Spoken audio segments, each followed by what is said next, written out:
What we're going to do now is also have a look at these two examples where we collect like terms.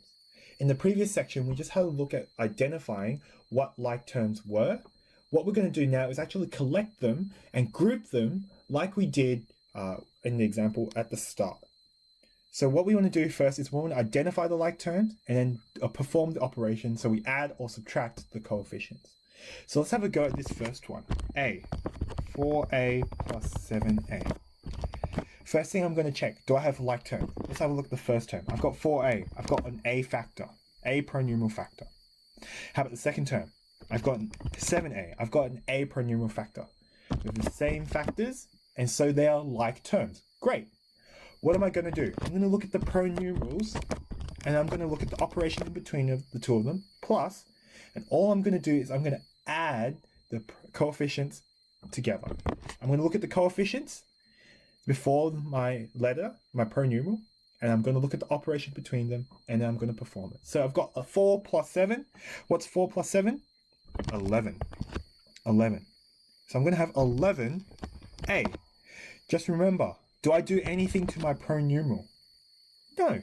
I just write the pronumerals as they were in my question. I'm not going to change it. It doesn't suddenly become a squared. No. It doesn't become a2. No.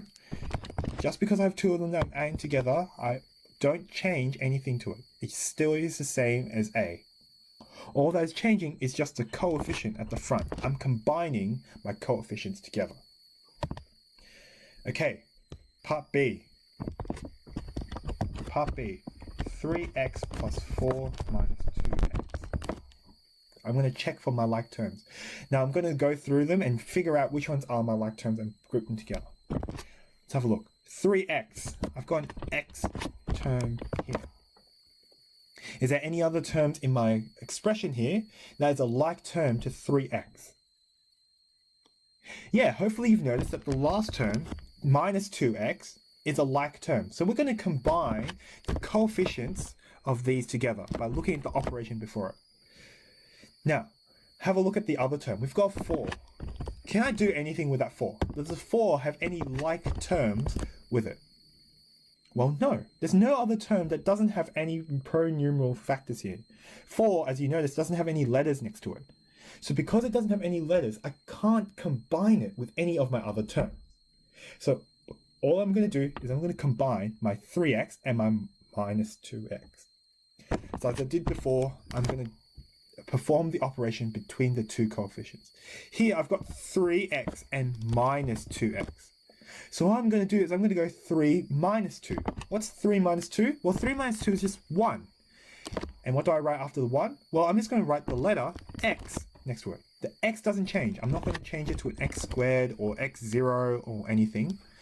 X stays the same because we're collecting like term. Then on top of this, I'm just going to add the 4. The 4 hasn't changed. Nothing has happened to the 4. So I'm going to leave that 4 there. So we've got 1x plus 4.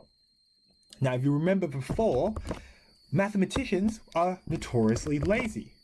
We have a shorthand for writing 1x. How do we write 1x? Well, we don't bother writing the 1. We're going to get rid of the 1. All we're going to do is just write x by itself here. So the final answer is going to be x plus 4. So this is how we add or we collect like terms. We check which terms are alike, and then we perform the operations between them. Down below in example 7, we go through this in a little bit more depth. So let's have a go at these 3 examples.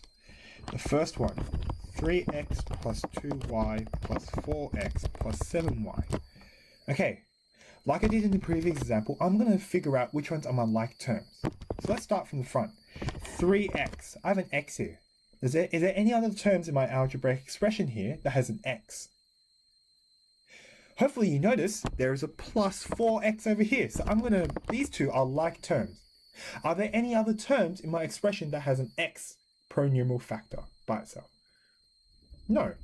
None of the other two terms have x's, so I'm only going to combine the 3x and the 4x. Well, I'm going to deal with them first. I've got 3 plus 4. 3 plus 4 is going to give me 7. What am I going to write after the 7? Well, my pronumeral factor doesn't change, I'm just going to write 7x. Okay, so that's the first part. Now I'm going to do the next letter. Okay, I've got y here.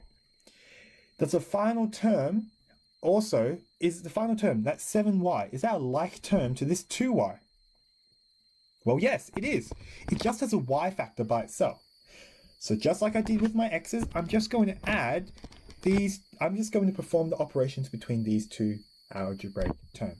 I've got plus 2 plus 7, so we're just going to do 2 plus 7, which gives me positive 9. So here I'm going to have plus 9y. Okay, so that's my first example. Second example, 3xy plus 4x plus xy minus 6x. Okay, this example over here, I'm going to go through and from the beginning and check where my like terms are. First term is 3xy, so this one has one x and a y. Is there any other terms as a like to this 3xy in my expression? Hopefully you notice that the xy here is alike to my 3xy. It has one x per numeral factor and has one y per numeral factor. So these two are going to be alike. So I'm going to combine these two. I'm going to look at the coefficients in front of them. So I've got 3 and a plus. Oh, there's nothing there. If there's nothing there, what do we know the number is that's hidden? It's just a 1. So here I'm going to do 3 plus 1, which is going to give me 4. I'm going to write the per numeral factors after it. I've got 4xy. Okay, I'm going to look at my next term. I've got a 4x. I've got an x here. It's the last term in my expression, that minus 6x. Is that a like term? Yes. It's the exact same per numeral factor. It has one x in there.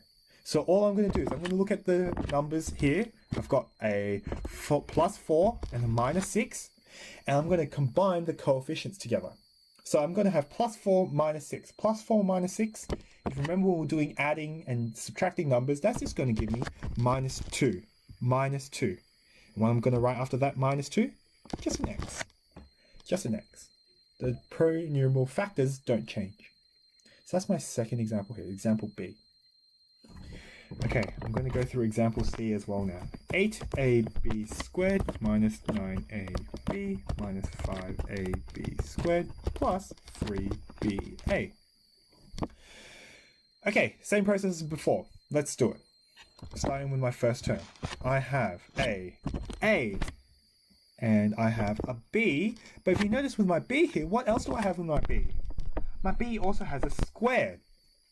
So I'm going to look for any other terms that have an a and a b squared. Do any of my other terms have an a and a b squared? Yes. Well, if you have a look at the third one, I've got an a, that minus 5ab squared, and a b. And not just a b, we have a b squared. Now if you look at the other terms also have an a and a b. But if you notice, the b's don't have factors.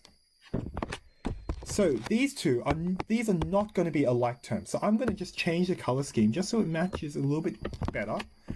And so what we're going to have here is I'm going to put in different colors. A, they match.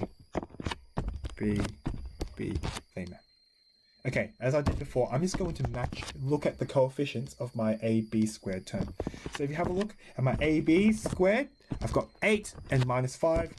When I combine those, I just add the coefficient, or subtract in this case, the coefficients. 8 minus 5 is going to give me 3 AB squared. Then I'm going to look at the remaining two terms. Now, I've already told you that these two are like terms. If you notice, we've got AB and BA. Those are exactly the same thing.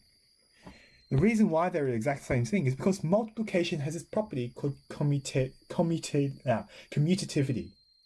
What this means is that if you do multiplication, it doesn't matter what order you do it in. 2 times 3 is going to be the exact same as 3 times 2. Just remember, 2 times 3 is 6.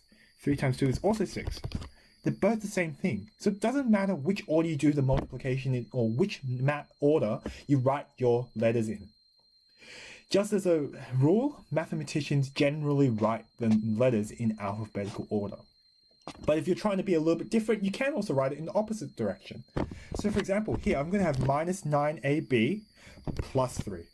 So minus 9 plus 3 is going to give me minus 6. And you can write it in whatever order you like. You can write it as BA. I'm just going to write an AB because I'm not feeling quite rebellious today. So here's how we combine like terms. When we're collecting like terms, we need to check which terms are alike. And then once we checked which terms are alike, we just look at the coefficients and we either add or subtract them. Now that I've gone through this, have a go at the questions in your textbook chapter on this chapter. If there's any questions that you have, feel free to ask me on the